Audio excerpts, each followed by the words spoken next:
Today we're talking about Sarah Boley, who was a homesteader who came to North Dakota. She and her family actually settled in the Mandan area. They came around 1877, 1878, and they were interested in politics and the setup of the community, and they also were farming.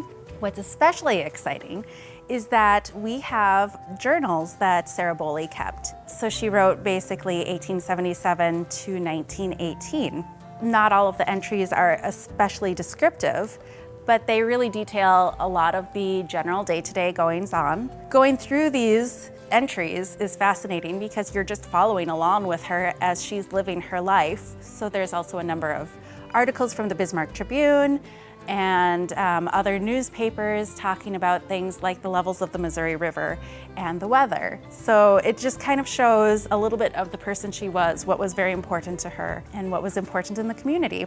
When she would write these entries, sometimes they were just a couple of lines. In the beginning of the very first one, she even creates kind of a code, so you could just quickly see what days there were rain and flooding and what day the ice on the Missouri River broke up and things like that. Rain was an X, frost was like a 0, hail was a bunch of dots, and she has marked very specifically Easter Day, and that code you see going through toward the end of the journals.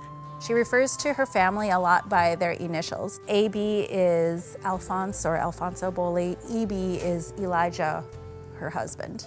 When you see the frost has come in October, you think, oh, I know exactly what that's like. And I love that kind of a personal connection. We love that in general here in the archives, but I really felt that going through this book. Using newspapers alongside of this journal really helps to flesh out what's going on. In July of 1889, we met in Constitutional Convention, and then that led into us becoming a state. She talks about going to Bismarck with her family for the things that are going on. She doesn't necessarily name what's going on, but you know what's happening. They're celebrating the 4th, and we're about to become a state, and she was there in the midst of that. That's so cool. I get shivers thinking about that.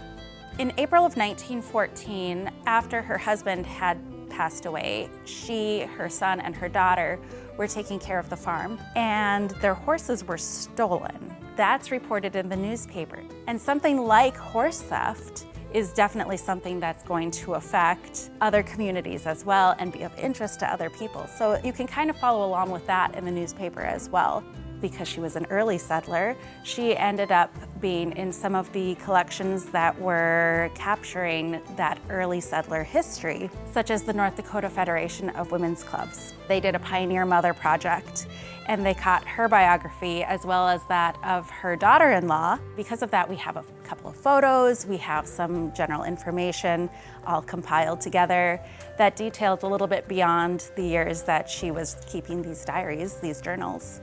In a manuscript collection like this, we're really seeing a lived experience of this person. And while they were a prominent family, we would really know relatively little about them without these diaries, without some of these articles, without the biographies, the things that she left behind. This really gives us a picture of life in 1877 to 1918. That's an incredible range of time that we now have like a first-person view at, and we're always taking these types of collections because these help us to really document the experiences that all North Dakotans are going through.